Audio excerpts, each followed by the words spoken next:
When a narcissist walks through the door after a long day, it feels like a demon has entered the house. The whole aura shifts in an instant. The air gets thicker, making it harder to breathe, and everyone scatters to their rooms. Why? Just to avoid the storm. You know that heavy feeling, right? It's like the peace of the home vanishes, replaced by tension you can cut with a knife. They bring in this dark cloud from the outside world, slamming doors, ignoring hellos, and turning the living room into their personal battleground. Complaints fly, demands start, and suddenly the TV blares to shut out any real connection. The fridge gets raided like it's an enemy, and eyes avoid meeting yours as if you're invisible. It's all about control, sucking the joy out of the space and retreating into their own world without a care. If you have lived this, you get it.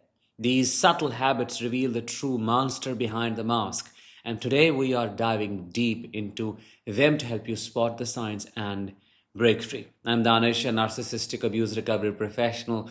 Welcome to my channel. The topic for today is 10 disturbing things narcissists do the moment they get home.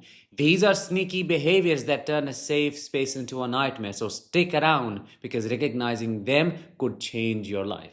Before we jump in, here's an announcement. I'm doing a thorough online workshop on overcoming betrayal trauma after narcissistic abuse. It's happening on September 20th and 27th. If you want to book your spot right now at an early bird price, click the link in the description or the I button above. Number one, they always arrive in a bad mood. Picture this. The narcissist steps inside and right away their face is twisted with anger or frustration. It's not just a rough day at work. This is their default setting when they come home. They carry that negativity like a backpack full of rocks, dumping it on everyone around them. You may think it's about traffic or a boss, but in reality, it is their way to set the tone. The house was calm before they arrived, wasn't it? And now it has changed with their sour energy. Family members tiptoe around, knowing one wrong word could spark a fight. This mood is a tool to make others cater to them, to shift focus onto soothing their ego. If you're in this situation, it drains you over time, leaving you exhausted just from being in the same space. Number two, they slam the doors shut to announce their presence. Boom! The door crashes closed, echoing through the house like a thunderclap. This is not an accident. Narcissists do this on purpose to let everyone know they are back and in charge. It is that dramatic entrance, demanding attention without saying a word. Kids may jump, partners sigh, but no one dares complain. That slam sets the power dynamic right away.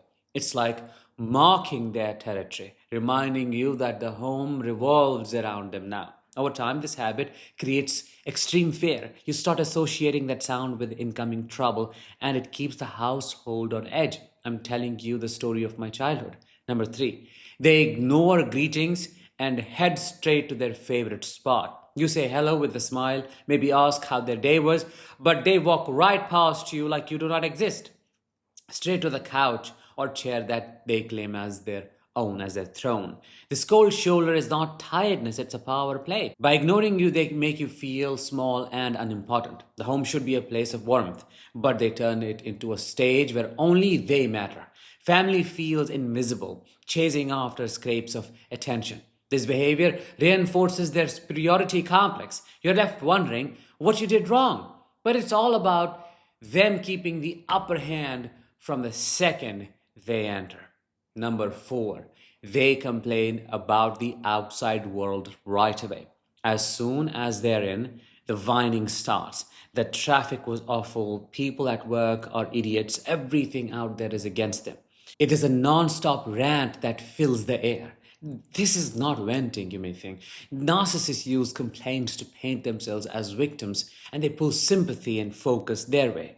They do not ask about your day ever because it's all about their struggles after all. The home becomes their echo chamber for negativity. Over days and weeks, this wears you down, making you their emotional sponge. It's a trap that keeps you hooked on fixing their problems while yours get totally ignored.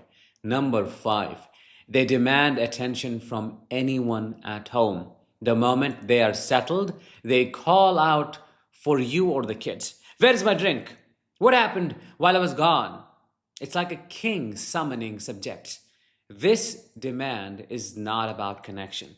It's about feeding their ego with immediate responses.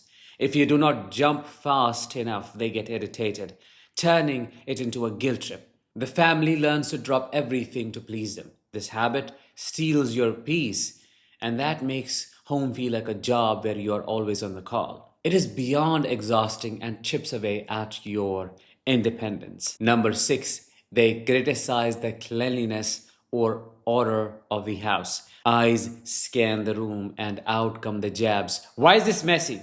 Who left that there? Even if the place is spotless, they find flaws. This is not about standards. It's their way to assert dominance and make you feel inadequate. By pointing out problems, they position themselves as the boss, better than you. You end up cleaning frantically just to avoid the lecture. Over time, this creates anxiety around the home where nothing is ever good enough. It's a sneaky tactic to keep power in their hands. Number 7, they turn on the TV loudly to drown out others. Click and the volume blasts up high. It's not for watching, it's to block out any talk or noise from the family. This creates a wall of sound. They isolate them while creating this environment. You try to speak, but they shush you or ignore you completely. The home's sacred space, shared space, turns into their private zone. This habit shuts down communication and leaves others feeling dismissed. It's a clear sign of extreme self centeredness where your voice does not matter. Number 8, they rummage through the fridge aggressively. Doors fly open. Items get shoved around with force. It's like they are angry at the food itself. This is not hunger, it's a display of frustration, taking out the day's stress on the kitchen. They may complain about what is missing or how it is organized.